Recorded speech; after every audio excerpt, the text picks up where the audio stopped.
You are listening to KC Sports Network, the #1 podcast network for today's Kansas City sports fans. With former players from your favorite teams, informed perspectives, and former insiders, this is the place for you. You can find us wherever you listen to podcasts or on our YouTube channel, all over social media, or our morning newsletter, KCSN Daily, dedicated to your Kansas City Chiefs. KC Sports Network is proudly presented by Emprise Bank, your partner in possible.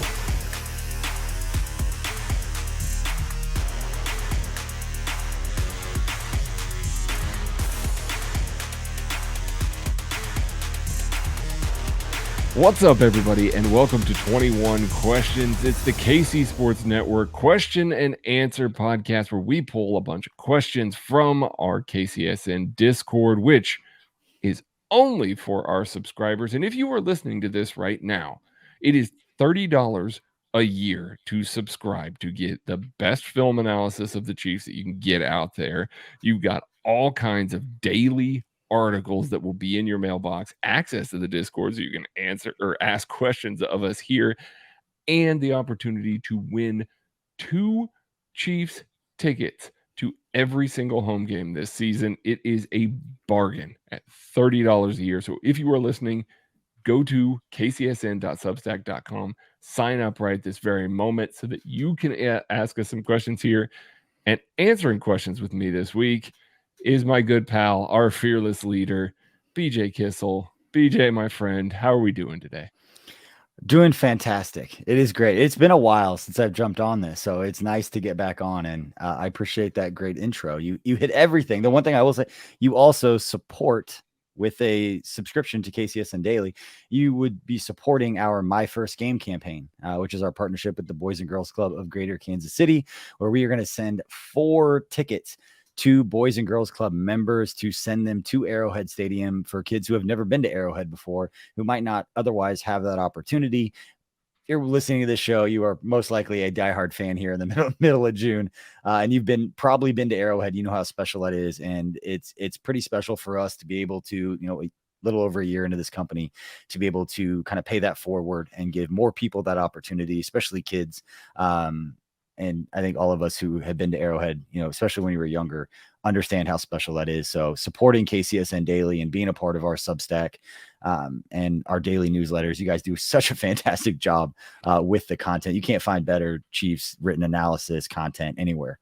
And we're really going to turn it up to 11 this year with everything that we got going on, and the way to give back with the My First Game campaign, being a part of this, it's special and it all comes together, and excited about it. You guys all know this internally, but everybody else, we're excited to get some of this stuff out there and get it going.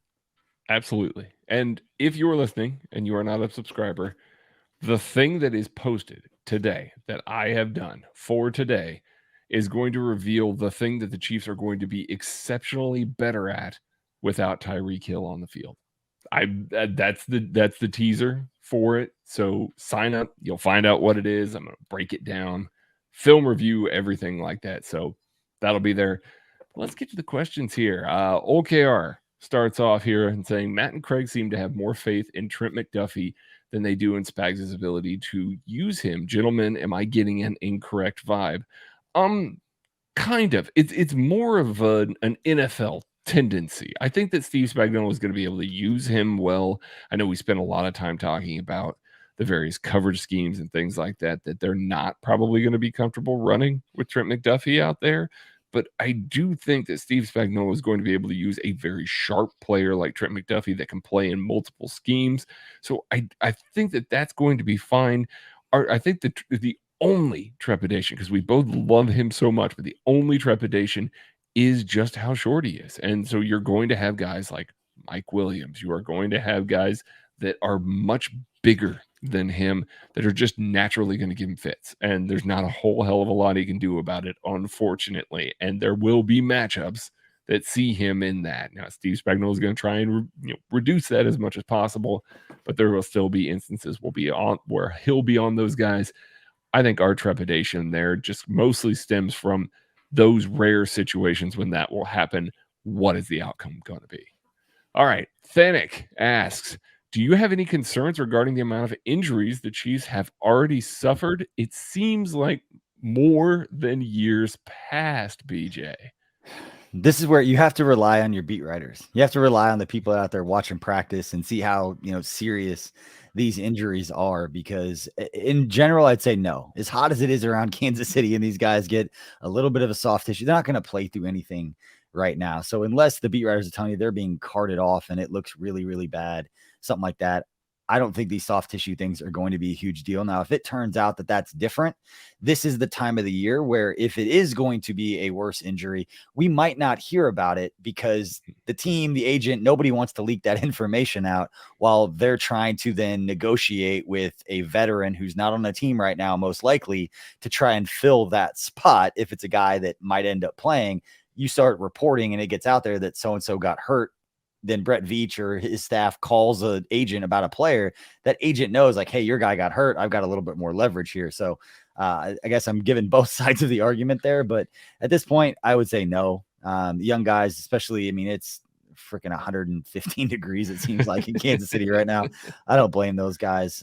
You want the young guys to get out there, get reps, but their time, studying the playbook and sitting in those meeting rooms, that's significantly more important this time of the year than getting out there on the field and kind of going through it physically. Not that that's not important, but their ability to just be in those meeting rooms and get the mental stuff for the young guys. The veterans, this is just, tune up for them. Travis Kelce, those guys, we know they're going to be able to play. So I wouldn't look too much into it, but I'd really trust the guys who are out there watching practice on the days that it's open to the media, and then being able to answer those questions and knowing that if they sniff around and there's something they feel is like more serious, those guys, you trust those guys to get in there and get those answers. And if it's been 24, 48 hours and you don't hear anything that's really, really bad, that means there's soft tissue things that they'll get through.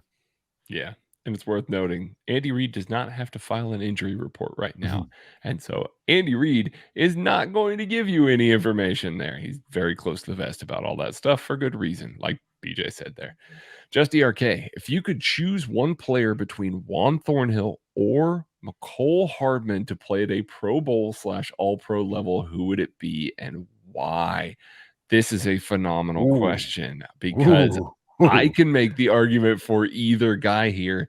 I'm going to go with McCole Hardman in this instance. I know what Juan Thornhill just said, and I really hope that Juan Thornhill has that happen. But if McCole Hardman plays at an all-pro level at receiver, the Chiefs are set. Because I think the question mark about all of this is, how do they fill the Tyreek Hill role in this offense? And if McCole Hardman is an all-pro level receiver, that means they filled the Tyreek Hill role with McCole Hardman. So that would largely mean that the offense did not miss a beat. Everything was clicking. The offense is still putting up all kinds of yards and points, everything like that on the board. So if McCole Hardman goes that big, oh my goodness, that tells me that the offense is just absolutely stacked. And I would say it's a higher likelihood that Juan Thornhill plays at an all-pro level, just because, and that's not a slight on McCole Hardman. That's just, there's some more receivers. I think it's more difficult in the AFC right now to separate yourself in that kind of way, to be at that level, where I think that, Juan Thornhill has a chance, and we've seen it. He's coming back. He's got that extra year off the injury where he's going to be able to come back, and I can see him coming back and playing at a very, very high level. I've been a Juan Thornhill guy since he first came into the league. We know he's got the ball skills, and now the physicality. We saw him get a little bigger. I actually ran into him a couple of weeks ago at the gas station that we crossed paths. He was on his way to practice, and talked to him for a couple minutes, and it actually looks a little thinned down. In a good way, a little leaner, where it felt like from his rookie year to that second year, he bulked up and he added some mass to him. And now it feels like he's a little bit leaner. I don't know if that's by design or what it is. Maybe it's just the heat taking all the weight off him right now, but it looks good. I expect big things out of Juan Thornhill. He's wired the right way, and not going to be surprised at all if he comes out and has a great season. BJ just casually dropping that he ran into Juan Thornhill at a gas station a couple weeks ago. It's amazing. And people don't know what they look like when they don't have pads on. They're just walking around and no one's talking. I was like, hey, sorry, Chief Safety. What's going on, man? I know you. Jay the fan asks, if you could just take a vacation anywhere in the world and be happy with the ones you love, where would you go? He references his back porch with his fire pit, the pool, wife, daughter would be his Happy Gilmore happy place. BJ, what's yours, buddy? besides taking my boys to Vegas for the Shrine Bowl, that was awesome. I would say, honestly, I leave on Monday to go on a family vacation, and it'll be the third year that my family's done it. We're going to Table Rock Lake, and we rent out with my sister, my brother-in-law, and my nephew, and my mom, and then obviously my wife and I and our 2 kids. We go and rent a houseboat, and we go to Table Rock, and we go find some cove, away from everybody, or some island, and just kind of dock up on the shore. And just hang out. We just have a little cove. It's got like a slide off the back. It's awesome. You just secluded. I like being around water, and the lake. It's a great place. You can fish, you can swim, just being able to relax and kind of get away from people. Don't have cell phone service. So I could unplug for a few days from business stuff, all the behind the scenes stuff that I've been working on. It'd be nice to get away from it for as long as I can until I start twitching and tell them to bring me closer to service so I can check my email. I'm gonna start getting texts from BJ midweek. I'm gonna be like, "Well, the twitching started." Like, Craig, here's my password. Here's my email. Get in there and see if we got some of these emails. Can you I gotta check get some stuff for me? No, I'm similar, except I don't care so much about the water part. Just get me someplace cold. I'm sick of this heat already. It's been 1 week into Kansas heat. I'm done. I'm absolutely done. So put me someplace cold, outdoors, without cell phone service with my family, and I'm going to be set. Andy Nagel, what player did each AFC West team draft that has the potential to cause the most problems for KC? Well, I am going to look this up real quick because I'm blanking here. I wanted to say it was Jordan Davis, but I know. Do you have some off the top of your head? I've got one. I did not like that the Broncos got Dulcich. Yeah, UCLA tight end. I like that dude, and he's a matchup problem. And when you have tight ends that are athletic, that can get out and run after the catch and all those things that we saw from Kelsey, you looked at that draft. He was the one guy on film. It was like, that kind of looks like Travis Kelsey as a younger player. I'm not saying he's going to be that. Relax if you're listening to this, but he is a guy that if he develops with Russell Wilson, with a competent quarterback, he could be a problem for defenses. And so I was not happy to see him go there. But to your point, I was very happy that Jordan Davis did not end up in our division. In Los Angeles, that just seemed like the most no-brainer move at all time. So I'm so glad that didn't happen, that he went before that. I'm going to go for the Broncos, Nick Benito out of Oklahoma. I think he's got a lot of juice as a pass rusher. I think he's got some flexibility as well. I think he'll fit really well over there. I do like the JT Woods pick for the Chargers. I think that that's actually a really good one. I think that they might end up playing maybe a little more like, I don't know. He could play a little bit in the slot, play a little bit of deep. So I think that that's a really fun one that they're going to get to pick. And then the Raiders, man, it's hard because the Raiders pick so late that there's not a ton of guys that I was like looking at and I was like, man, really am scared of that guy. But Matthew Butler out of Tennessee is a guy that we talked about leading up to the draft a lot. We saw him at the Shrine game. He was a good interview. He was a really good dude. So I want to see him succeed. And then he goes to Las Vegas. So now I don't want to see him succeed. I want him to play out his rookie year, get a big contract somewhere else, and be awesome. So, Craig, who is the player? And I'm putting you on the spot. You might not know, and then we won't cut this because we don't cut stuff here at KC Sports. Like, who is the player that Base straight up said, like, I don't want to come to Vegas at the Shrine Bowl, like months before the draft? And he was like, man, I don't like it here. He's like, I don't like this at all. And I was like, I swear to God, I hope you go to Vegas because I'm using this clip. It was a receiver. Shoot, I don't remember who that was either. It was one of the, if you go back through there, the receivers that we interviewed, it was one of those dudes. It wasn't Tyquan Thornton. If you are listening to this, ask us on social media, remind us, and we'll go find who it was. There you go. But the player just straight up said, like, I do not want to come here. I do not want to play here. And I remember looking, I think it was at Tucker at the time. I was like, I hope they draft him. Like, I save this, write this player's name. Like, we are using this clip.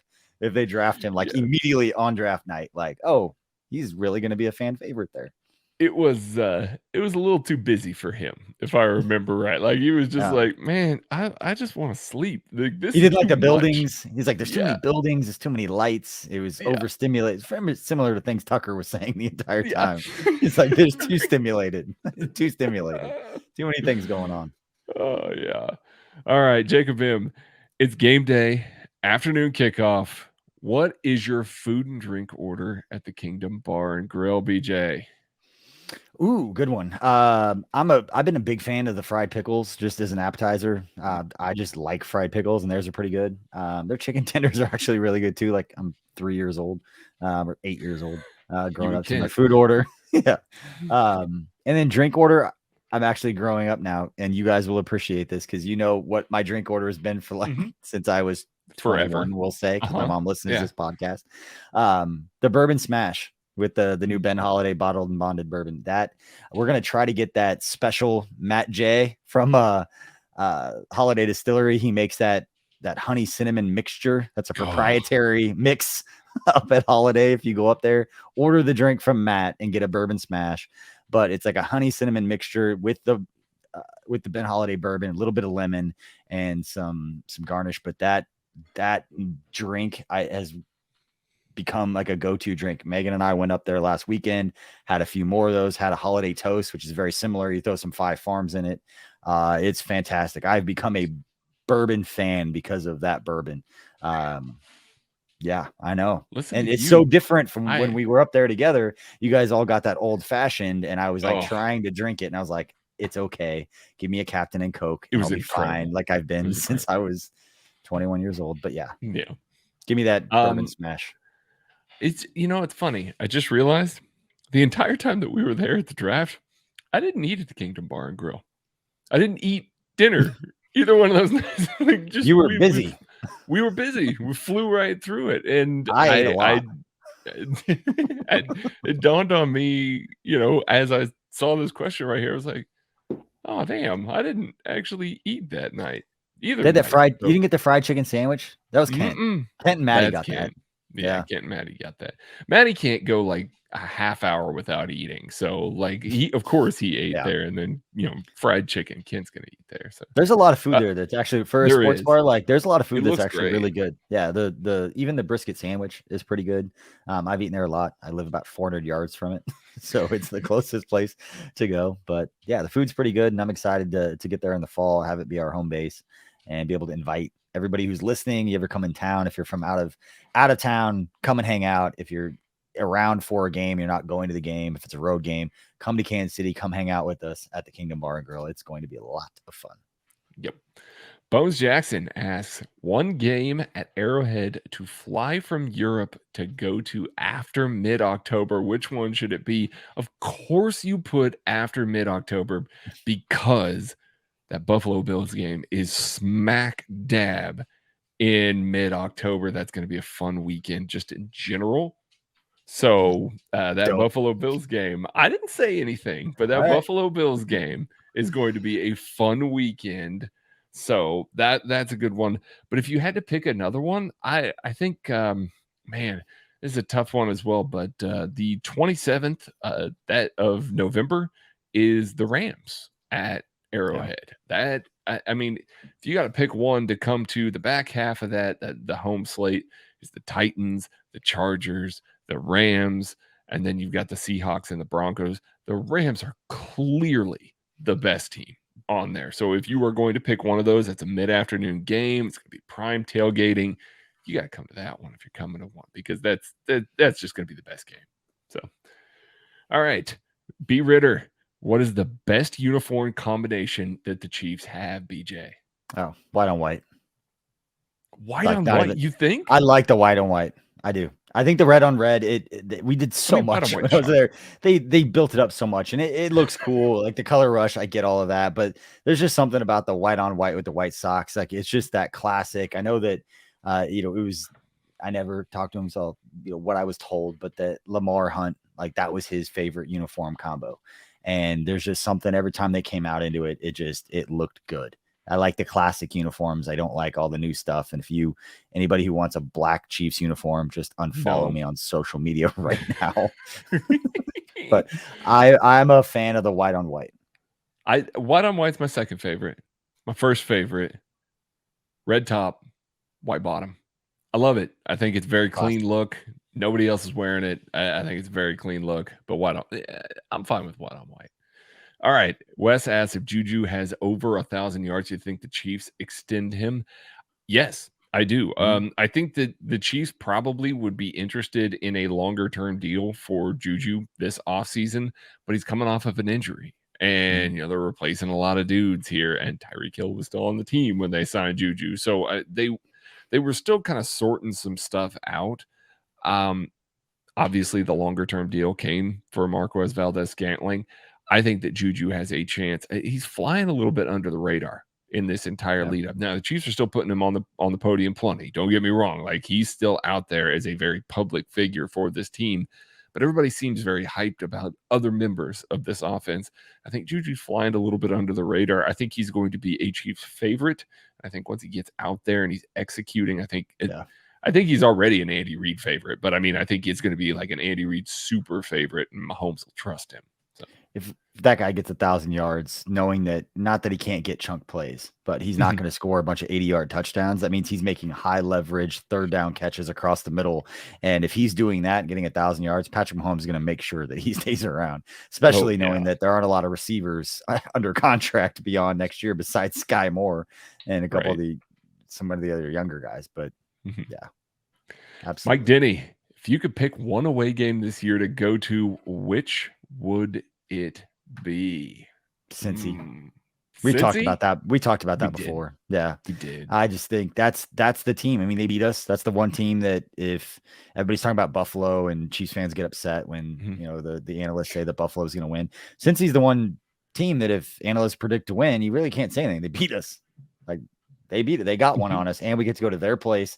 They're going to be hyped because regardless of the fact they beat us last year, the Chiefs are still the team that everybody is looking at. Everybody's still looking at Patrick Mahomes. They're talking trash on what the offense can look like without Tyreek Hill and all those things.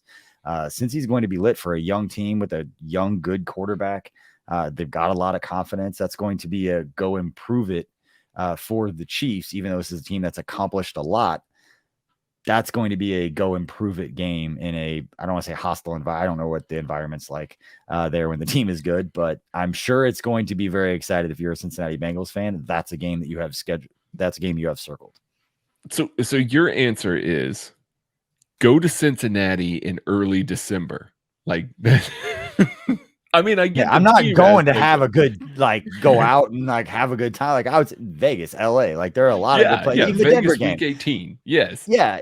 All of those. But as far as just actual football game that matters, that I am holding on to us sitting at that bar in Las Vegas, watching the second half. I can't get that out of my system. That's the last game that was the game that we lost. And everything since then has been disappointing. And talking about the offseason, all this stuff, that's this thing that won't go away until you go and win that game in their place. And you prove that was a fluke. And the other one was a fluke. Go out there and beat the best team. They can consider themselves the best team because they beat you when it mattered. Yep. No, I'm with you. It's just, you want some Skyline chili in December. I got it. I got you, buddy. No, I know a lot of people in Cincinnati now that work for the Bengals. So I'd go see those guys. Oh, okay. Well, there you see. You could have countered with that. I got no quips for that. 3 or 4 people that used to work in the Chiefs video department now work for the Bengals video department. Nice. So their content's going to be very good. Yeah. Seth and Will and all those guys are good. Nice. All right, Steve Gray. How soon will we have a general sense about which of the 2022 draft picks are future starters? I think maybe off season next year. I think you'll see kind of the way that the team is shaping some of those things. You're going to know George Karlaftis is going to start, period. Trent McDuffie is going to start. I think we're going to see Brian Cook get some real significant snaps, Sky Moore, even maybe Darian Kennard, Leo Chanel. Those are all guys that I think we feel pretty confident about them starting during their rookie deal. But if you don't see them make a concerted effort to add more corners, I think you can feel pretty good about Joshua Williams, about some of the young guys that they have on the roster as well. Isaiah Johnson, Isaiah Pacheco, those moves that they make in the offseason next year will kind of point to how comfortable they are with the rest of those guys. So I think that, the 3-4 picks that are there in day 3 that we don't think are just automatically going to be starters, I think that next offseason and how they construct their team is going to tell you a lot there. Grayson asks, do the Chiefs have the highest floor at wide receiver in the entire NFL, BJ? Whew. No. Sorry. You're not going to find a more optimistic Chiefs fan than I am, but there are teams that have what I would say a more talented group. Now, when you add in Patrick Mahomes, you add in Andy Reid, do I think that group can go out and perform the best of any group? Absolutely. But if you're asking me if I would trade our wide receiver room for other wide receiver rooms across the NFL, yeah. I'm sorry. And we're just talking about, I look at Cincinnati. I mean, Jamar Chase, T. Higgins, and Tyler Boyd, and who else? That's just off the top of my head without studying these other rosters. That's a higher floor, just right off the bat with those guys than what the Chiefs have. But again, that is looking at everything through a vacuum, and you add in the play calling, you add in the offensive line, you add in Patrick Mahomes, the ultimate X factor. I think that this group can go out and score 30 points a game. That was my point from the beginning with saying that through the whole Tyreek Hill's not going to be there. We will not be as explosive, but do I still think that this Chiefs offense is going to average 30 points a game? Yes, I do. Even though per play basis, we don't have that threat that we did with Tyreek. And in some ways, which I'm sure you will get to, there are some other things that the Chiefs are going to be able to do with your writing and then the newsletter coming out when people are reading this. Sure. I do think that there are ways in which we're going to be able to judge this Chiefs offense and be able to look and say they might not be as explosive, but they might be more dynamic in that they'll be able to spread the ball around and really take advantage of the one aspect of Patrick Mahomes' game that has never gotten enough credit because we're so enamored with the physical abilities. And I think I've said this sentence 87,000 times, but we get so enamored with his physical abilities that we don't give enough credit to the mental acuity that he has to play the position with his photographic memory and know how to read defenses and all those things that he's so much better at than he gets credit for. And when you're not trying to get the ball to such a dynamic playmaker like Tyreek Hill, because you want to get the ball to a guy who's the most explosive player in NFL history, care what he says on a stupid podcast. We're not getting into that. No, but I fully agree everything else, all of those things are true, and that he's the most explosive player to ever play in the NFL. But now that you don't feel like you need to get him the ball because of those things, you spread the ball around. You've got enough weapons all over the place that Patrick Mahomes is going to be able to get the ball to the right guy in the right situation. And but overall, I would not say they have the highest floor of any wide receiver group. I mean, I think it's funny. Like we talk about that, like the Chiefs had arguably the most explosive offense almost in NFL history over the past several years. Like even last year when we were complaining about what's wrong with them, why can't they do this?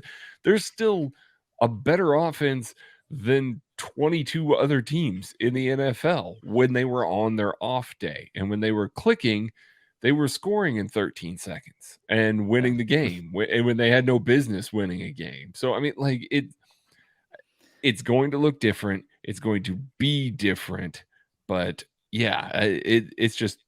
I think I'm with BJ. I think they're going to spread the ball around a little more. I'm trying to pull back a little bit here.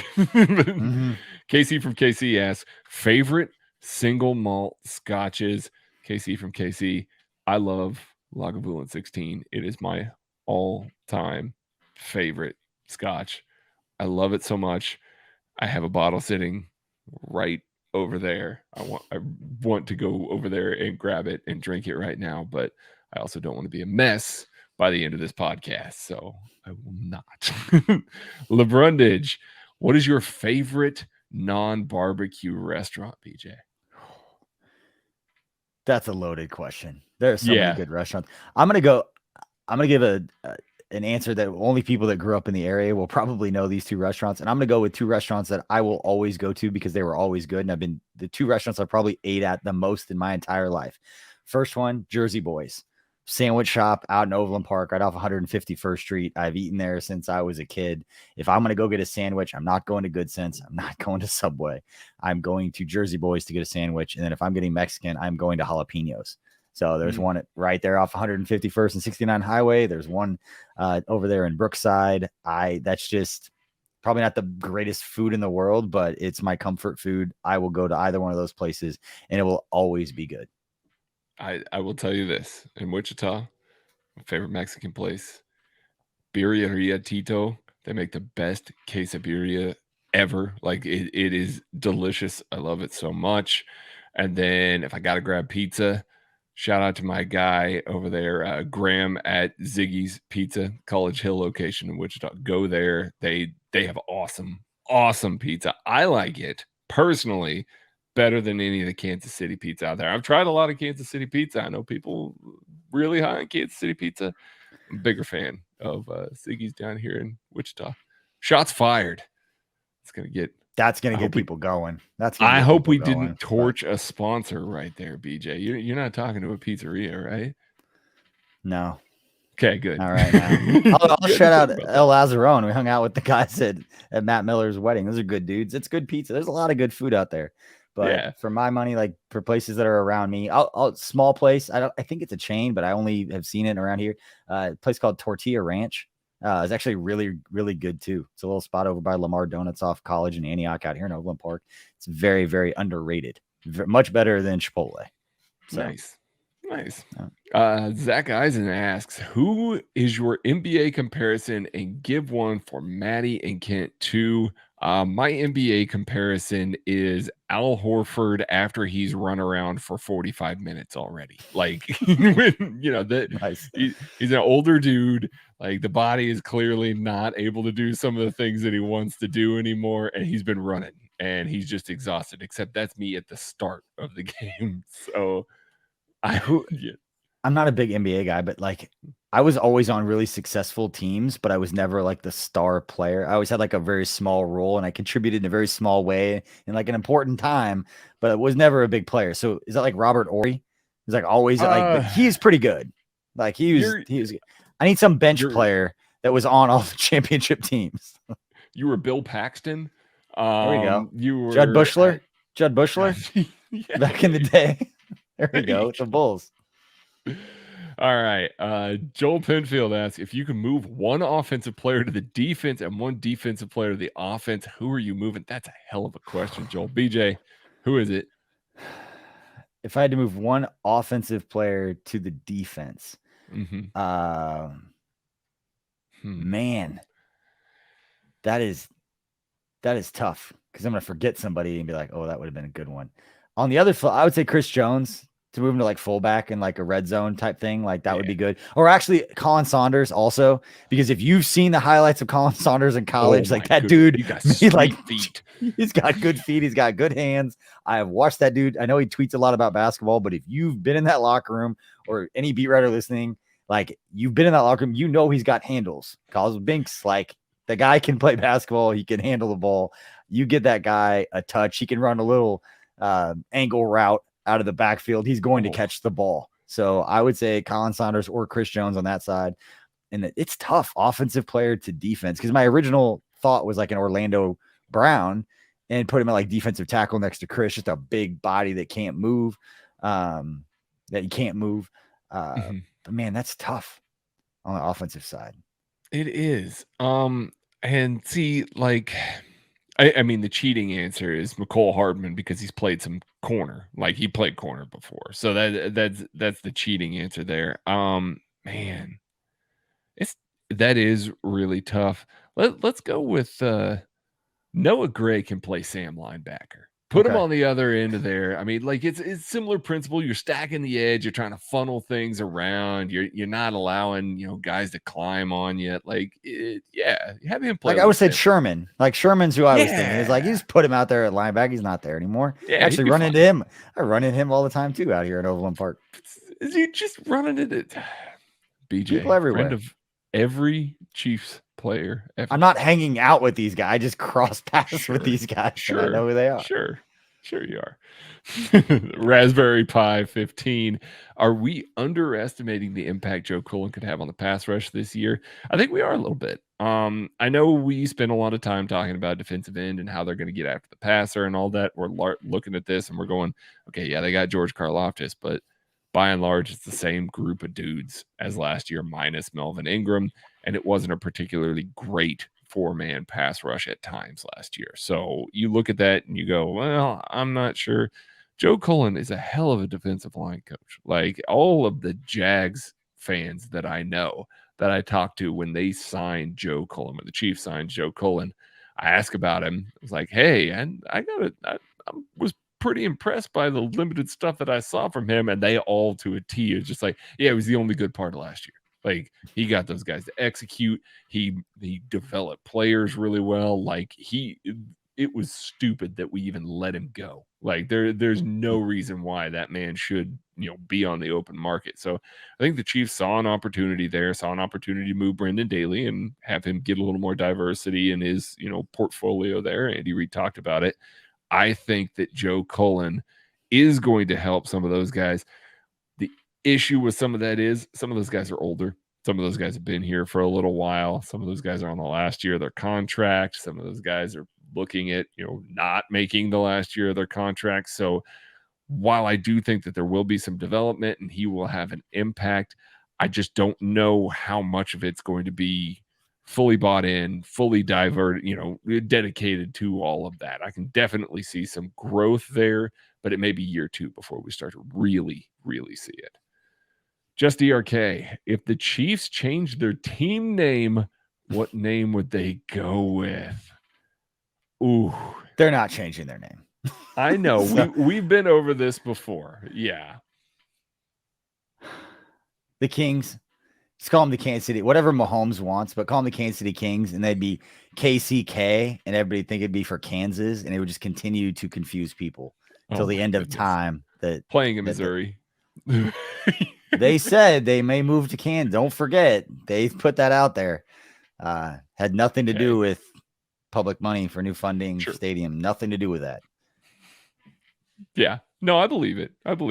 Clark Hunt, not a savvy businessman or anything like that. Doesn't know what he's doing here with some of that stuff. They're staying in Missouri. But yeah, the Kings, they're not going to NBA team. Yeah, I know. I do like that. It's tough. Homies. See, here's the funny part. I'd get on board with Kansas City football team. I'm going to call them the Washington football team. I am. I'm not going to stop because I got used to it. I was like, you know what? I dig it. Let's just stick with that. That might be the soccer fan in me sticking to it, but I don't know. Casey from KC also asks, I remember well when Mike Livingston backed up Len Dawson. With all due respect to Chad Henne, should the Chiefs be looking for a higher profile backup quarterback next year who they believe is capable of stepping in and winning several games? In other words, improve their insurance policy. I think at this point, the offense is just so built around Patrick, you are special. Do what you need to do to get things done and things adapt around him, that there's no good way to have a better insurance policy. Now, Andy Reid, very good at making chicken salad out of chicken shit, famous Hard Knocks quote there, but he's very good at doing that, as we've seen with Henne in the past, Matt Moore. So I don't think that you need a higher profile backup at this stage in the career. I think Chad Henne is a good friend of Patrick Mahomes, knows how to calm Patrick Mahomes down on the sidelines, knows how to treat him in the film room and help all that stuff. And that is so much more valuable on a week-to-week basis than having a guy waiting in the wings that may have a little higher ceiling there. BJ, you're shaking your head like crazy. So I've got a take. Someone does have a lot of no backup quarterback. You can count. We remember who they are because they become these huge. Tom Brady. You have these stories of guys who were backups who ended up. Very few teams, like take a decade. How many starting quarterbacks get hurt? How many backups are going to go lead their team to a Super Bowl? Like Nick Foles. Okay. 3 or 4 over the last decade could do that. You're not winning a Super Bowl. If your starter goes down, he's done. This is how I think about it. If starter goes down, he's done, which means, yes, you want to be competitive. Yes, you want a good quarterback to go out there and try to give you a chance to win a football game. But to your point, when you weigh the value that the backup quarterback presents, the most value he presents is how much is he helping the starter get ready every week. And so having a veteran like Chad Henne, and we're not in those rooms, we don't know exactly what it is, but for him to be around as long as he has, he obviously is a great sounding board for Patrick Mahomes. People have been joking about Chase Daniel and all the monies that he made. Chase Daniel has made a ton of money being a phenomenal Robin to the Batman of the starting quarterback, and that he is a great team player. You cannot be in that position for as long as he has and not be a selfless player who's willing to sit with the starter, watch film with him, and look at it through the eyes of helping your teammate get ready to go play in a football game. Because if that guy gets hurt, yeah, it's your time to shine, and you could try to be the next Nick Foles or Tom Brady. Most likely, you're not going to do that. The team is going to go 500 or below, and you're going to have to either hope the starter comes back or figure out the quarterback situation for the next season. So to me, the entire value of a backup quarterback is how much value is he presenting to the starting quarterback to get him ready to play every single week. And in that regard, Chad Henne can stay here for as long as he could physically get out there, because he's obviously very good for Patrick Mahomes, because we've seen Patrick Mahomes' development. There's a lot of people that take credit for that. There's a lot of people that should take credit for that. Obviously, Mahomes getting most of that. But for a guy like Chad Henne, it's invaluable. The value he presents is not when he steps between the white lines, because at that point, you're just hoping to be competitive. You're not expecting to go win a Super Bowl at that point.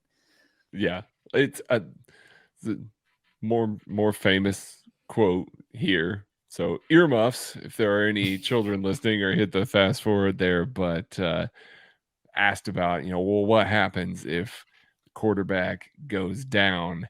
And I think the coach said something to the effect of, well, then we're fucked, and we don't plan for fucked. Like that was the quote. And it's like, yeah, that's what it is. If Patrick Mahomes goes down, well, that's just kind of how it is. And so it is built so uniquely around an individual talent like that it's hard to really say, hey, let's upgrade the backup quarterback. Now, you want to get 5 years down the road where Patrick Mahomes seen a little bit of everything. He's a grizzled veteran at that point. Hey, man, bring in young guys. Yeah. Let's have him start imparting some of that wisdom on. I'm on board with it. Then it's just right now, like you got the young hot shot. He's going to be that for a long time. Just surround him with people that are going to help him get better. And guys he likes. Guys he wants to be around. Those guys are around each other a lot. So you want those guys to get along. You want them to see eye to eye and understand how to kind of play off each other when they're watching film and scheming and talking about what do you see, what do I see, and make them better. And obviously we've seen how Patrick Mahomes has played, and Chad Henne deserves some credit for that. Yeah. Gooby35 asks, what KC barbecue item embodies each respective draft pick from this season best? BJ, you don't have to do every one. If you just want to pick a few of those, what you got here? I'm gonna go with Leo Chanel being the Z-Man, because it's just badass. Like just a badass sandwich. Draft night, like the day after the draft, I was like, I want that dude. Like I was so happy that he's going to be a fan favorite. Like I've called it. I'm continuing my shot. And that was before he went on and that fan fest on Sunday at Arrowhead, when he's up on stage with Mitch and everybody doing all that, and he just like violence and physicality. He's like, I get to hurt people for a living. Like, okay, that's what you want in that Rush Sam. Like, just get after it. So yeah, I would say most badass pick, Leo Chanel. Most badass barbecue item in Kansas City is the Z-Man. All right, Zach. Easy content. Follow up. What KC barbecue item best embodies each member of the Lab Squad, Tucker and BJ? Well, Kent is the kick and chicken sandwich from 239. It just it's not even on the menu, is it? It's not anymore, but that man used to recommend that to people coming into Kansas City to try barbecue for the first time, and he was just like, go to Q39 and get a fried chicken sandwich. Like, Kent, stop. Like I understand that it's good, but stop, dude. So he's the kick and chicken sandwich. Man, I feel like BJ's our Z-Man. He's got to be the leader here. After what BJ, I just said. What's that? I said after what I just said, now it feels like self-serving. I'm saying it, not you. I'm saying it. You're the Z-Man. You're the leader there. What's Tucker? They have a seltzer sandwich? Yeah. We need something with street corn in it My man loves street corn. I don't know. Obviously, I'm bad at all of this. Maddie is 3 of whatever it is. It doesn't matter what it is. It's just 3 of it because that's how big it, how much food he can put down. I hope this is going to come across the way. Craig, with you, I'm going to say like Jack Stack sides. Because if you ask anyone in Kansas City for like the last decade, like Jack Stack sides are easily the best. Like this is what it is. You know what you're going to get. Always consistent. Always awesome. Jack Stack sides. The beans, the cheesy corn, all of it wrapped, the carrot cake, everything wrapped up into one. God. I will take cheesy corn and carrot cake. I don't even care that that's praise on me. I will take the cheesy corn and carrot cake there. Man, I want to come up with a good one for Tucker. Something new, something brand new. Like, maybe like the wings from Q39, because Q39 kind of came out. Like I don't know anybody over there, but like those wings for rule. As a diehard like Kansas City, just grew up here. Like I was very much I'm Joe's and Jack Stack and screw all these other new ones. And I was very hesitant with Q39. I'm like, you don't mess with the originals. Like I'm not a huge fan of like the Gates and the Arthur Bryant. Like that style is not what I prefer, but I get it. They're the originals as well. Joe's Jack Stack guy. It took me a really long time to warm up to Q39, but it is the Pitmaster sandwich is so good. But those wings, they stand out. So the new young thing, the new young barbecue place coming up, me Q39, and the thing that I'm going to get if I ever go there are those wings for sure. Oh God, they are so good. Those wings are so good. I remember when Ryan Scott Hall was telling us about Q39, like it had been open like a month, and he was like, "You guys." And Ryan Scott Hall has never led me wrong on a single food item ever. And I was like, well, damn it. I guess I got to try this. And then he's right. Positiva Toasty. If you were to create an all-star team of 22 AFC West starters, 11 on offense, defense, who's making the cut? We're not going to go through all 22 because we've already gone 46 minutes there. Give me the greatest hits. Give me like a 5-on-5, basically. You can even kind of narrow it down to like defensive line, offensive line, stuff like that, BJ. Oh, man, I don't even know if I can go that far. I'm just thinking like receivers, like you'd have some legit options at wide receiver between obviously with Devontae Adams coming into the division. I've been a Mike Williams fan from the beginning. I think that guy is a problem. I think Justin Herbert's going to have a huge year. And I think Mike Williams, he just got paid a little bit of money.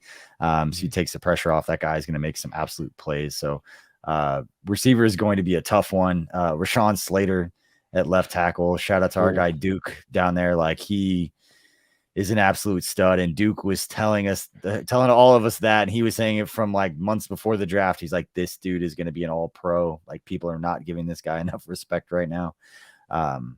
And yeah, on the defensive side, there are new guys coming in. I mean, Bosa's obviously a problem.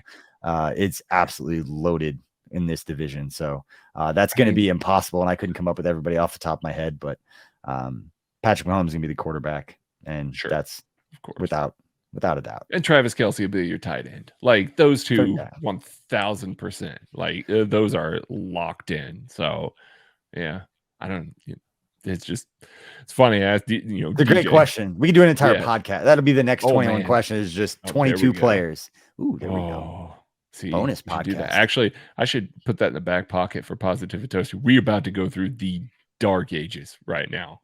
Like there's going mini camp, mandatory mini camp is done. That it's the deadest time of the year. Ooh, between right now and training camp. Yeah. May have to come back to that one, Positiva Toasty. That's a good except one. If you're following KC Sports Network on Twitter, because we counted up. No, don't worry. 10. Craig, I counted this up. We have 10 things to announce before training camp starts. We have 10 things, 10 like new shows, new hosts. We just announced the breakdown last week with Matt Castle and Matt Hamilton. Obviously, Matt Castle, former Chiefs quarterback, doing a weekly podcast with Matt Hamilton. It was a coach at Mizzou. Mizzou football. He's now a producer for Good Morning Football. You've probably seen him. He does segments up there. But phenomenal X's and O's. Like you will be educated watching that show, and they're going to break down the upcoming matchup, which not a lot of people do. And that's why I'm really excited about the show. A lot of analysis is reactionary about what happens after the fact. They're going to kind of show, hey, here's what we kind of see. Here's what these defenses do. Here's what Mahomes is going to face. And here's what we're going to face with the opposing offense, the opposing quarterback, kind of projecting it forward. And, those guys have a little relationship because Matt Castle had done some guest spots with Good Morning Football before. And so they already kind of knew each other, and putting those guys together, it hit off right off the bat. They're really excited about doing that show, and it's going to be phenomenal content. So that was one thing we announced. Excited about that. We have 10 more things to announce, both on the college side. We've got some K-State stuff, or KU stuff to announce. We got some Mizzou stuff to announce. I don't want to give anything away. I'm getting too close to saying it now. There's a lot to announce. So while it's a dead period for NFL news, KCSN will have some stuff that we need to get out there before training camp kicks up. All right. Last question here. Mike Denny asks, what's your dream World Cup matchup to see at Arrowhead in 2026? My goodness, I screamed and yelled and hooped and hollered, just went crazy when KC got the World Cup. I have already taken out the second mortgage on my house to afford tickets. They will be ridiculously expensive, but I can't miss it. It's going to be great. I'm actually looking to see. I'm very curious to see the schedule, to see when they're going to release some of that stuff. I'd like to hit up multiple spots, get down to Dallas, get down to Houston, maybe fly some places, see some games. But the dream matchup for Arrowhead, it's USA versus England, man. Like it's gotta be USA versus England.